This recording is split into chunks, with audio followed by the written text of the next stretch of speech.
It really hurts when people wound us, especially with their words, when they say such painful things or do such painful actions. It could be something nobody knows anything about. It could be so hidden and secret. But it cuts so deep that the pain and everything is so raw. Being who we are, we hide our emotions with smiles, with, I'm just fine. How are you? Fine, thank you. And yet, honestly, we are not fine. A few of us bury those emotions deep, deep to where no one, not even ourselves, would dare even get to. Until there is a trigger, something that touches it and it all comes out.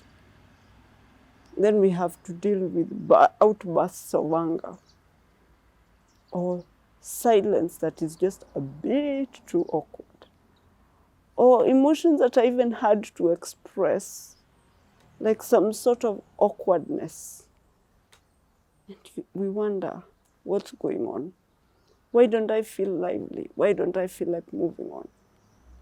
What if there's someone who hurt you and you've not processed that pain? I'm not saying forget. We don't forget. In fact, remembering may help us not to go down some roads, but not remembering in a way that awakens pain, but remembering in a way that, yeah, it happened, but I'm moving on, or I have moved on. For instance, if you ever cut and there was surgery, the wound turns into a scar. Of course, it's a scar, but first that hard substance. With time, there may be a scar. Depending on who you are, the scar may not be very easy to look at. But with time, you may choose to look at it and see the pain, or choose to look at the scar and see healing.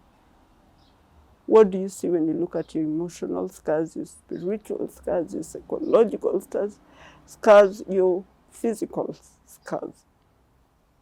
What if it's something that happened in your mind? You may have said, I've forgiven this person.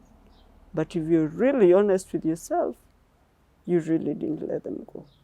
Like they are still locked up somewhere in your mind. Some of us even say, if he or she repents, asks for forgiveness, I will consider it, or I will forgive. I don't think that should be the case. And no, I'm not downplaying your pain. It's a lot. I don't even have an idea. But remember, you keeping that person occupying a portion of your brain, whether subconsciously or consciously, it's affecting you in ways you may not realize. Do yourself the favor. Yes, you. Let go of that prisoner and realize the prisoner was you. You're the one who is giving space to someone who was not worth occupying such a big part of your life. Whether they gave birth to you, because some of us have been wounded by our parents, or they raised you up, or they were your significant other, they were a coach, a boss, a teacher, a neighbor, or just a passerby, whoever it was. If they were meant to stay, they would be there in a good way. If you have to interact with them, stay positive, keep hope alive. Don't let the pain come back.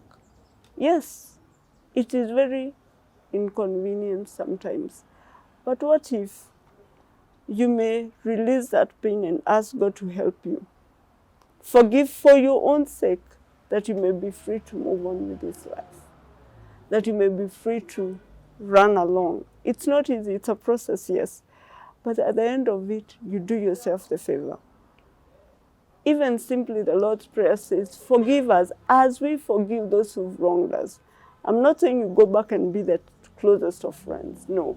I'm just saying that pain should not be holding you back. There's so much freedom you need to experience in Christ.